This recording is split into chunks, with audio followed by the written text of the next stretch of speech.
5 minutes to introduce, well, you can stand up. 5 minutes to introduce yourself and maybe talk about some of the top issues, and then we'd like to ask you a series of questions that we also ask about some issues. Great. Well, thanks for having me. This is the time of year where we're literally in 10 places at the same time. So I was just at a meeting candidates tonight down at the Massachusetts Beach Fire Department.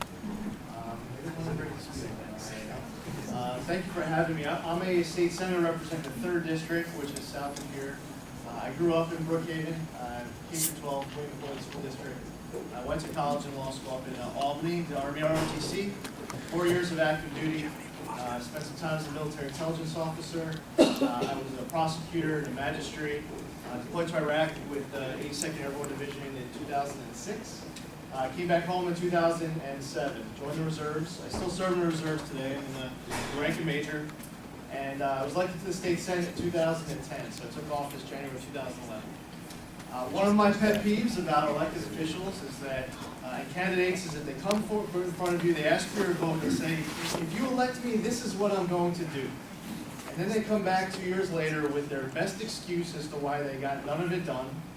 But if you give us another term, they say, well, we'll get it done next time. When I was elected in 2010, I said, I'll fight as hard as I can to try to repeal the MTA payroll tax, to get rid of the solar and fishing license fee, to protect our veterans of post-traumatic stress disorder.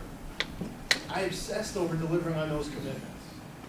During my first term, we were able to repeal the MTA payroll tax for 80% of employers. We eliminated the solar fishing license fee. We created the PFC Joseph Dwyer program for our veterans for post-traumatic stress disorder and traumatic brain injury. We enacted the nation's strongest property tax cap. We cut middle income tax rates to the lowest level in 60 years. When I ran for re-election in 2012, campaign banner was promises made, promises kept. Now, the most popular job in the United States of America is the American soldier. Polls with an approval rating higher than 90%. And the least popular job in the United States of America is the American politician, which polls an approval of less than 10%. So serving in the reserves and in the New York State Legislature, I literally have the best job in the world and the worst job at the same exact time in this by public polling. I don't know if you were applauding the first part of this. Oh. So, I look at what's going on down in Washington. I believe our country is heading in the wrong direction. I believe our president is taking our country in the wrong direction. Our campaign is focused on ways to grow our economy and create more good-paying private sector jobs, which are so important right here on Long Island. Private sector jobs, so important right here on Long Island. To be able to fight for our veterans who fought for us. I'm supportive of repealing and replacing Obamacare, stopping Common Core.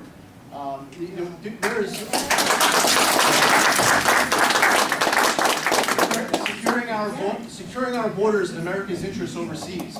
I watch what is going on right now abroad, whether it's Israel, Iran, Syria, ISIS, certainly not last but not least. I look at the president's strategy and I believe that it has a 0% chance of destroying ISIS. I do believe it will be successful at disrupting ISIS.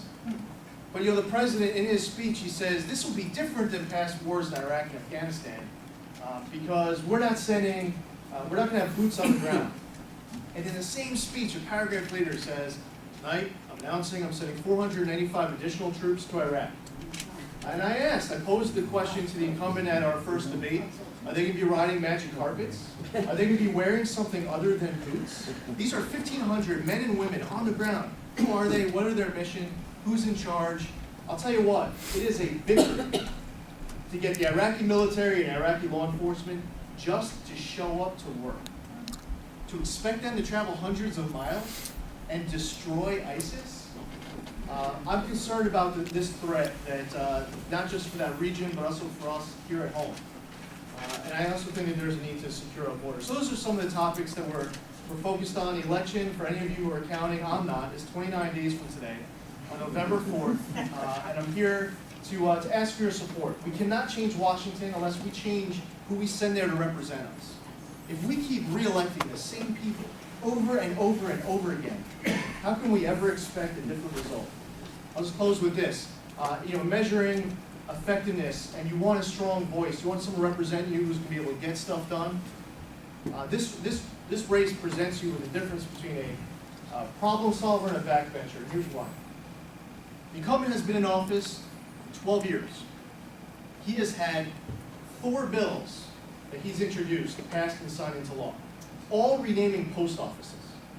I've been in Albany for 4 years and had 48 bills passed and signed into law. These are bills that cut taxes, cut fees, consolidate licenses, protect our military families who protested military burials. Good stuff. I want to help bring the fight down to Washington.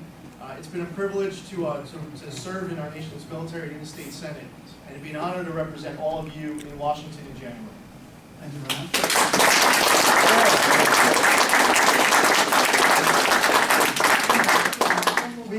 We asked Tim Bishop the same question. You know, we always look at the world from the Civic Association point of view, since it's a Civic Association, something very local.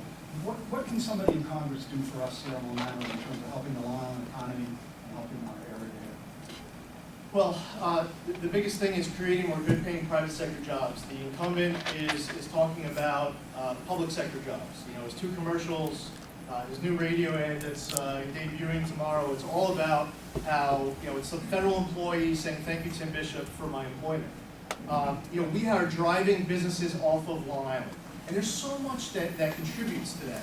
All levels of government, regulation, legislation, the cost to do business. When you, for a business owner who is literally is not paying themselves in order to pay their employee, the property taxes, the corporate income tax rate, the individual income tax rate, you have to pay your employees more. Your energy costs are higher, your healthcare costs are higher. It all adds up, and it's driving a lot of these businesses off of Long Island. People who are entrepreneurs starting a business but failing. Others who are starting a business, it's successful, and they are then leaving. There are a lot of policies out of Washington. Now, you know, in Albany, I mentioned earlier about the MTA payroll tax. We cut the corporate income tax rate. There are things that we did to help. You know, we have individuals who are companies who are willing to invest millions of dollars to grow the Long Island economy. But instead of a project taking them 18 months from start to finish, like it will elsewhere, it can take them 4, 6, 7 years. Sometimes it can last forever before they get their permission. Why? Because you might go to your local town council, and in order to get the change of zoning, which you should be able to do as of right, you are essentially getting extorted by having to send $2 million to build some park, you know, 2 miles down the road, with the community benefits is what they call it. Or if you want to file an Article 78, an individual can stop a project dead in its tracks.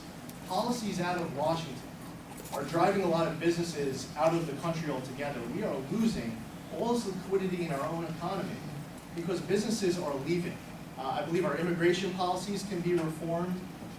That will allow us to improve our business climate here on Long Island. There are a lot of people who are working jobs who, you know, I know the argument is made, you know, as if every single person who is, you know, who's not here legally, an immigrant on Long Island, you know, every single one of them is working a job that no one else is willing to work. I don't believe that. I don't buy that. Reforming our immigration policies are important.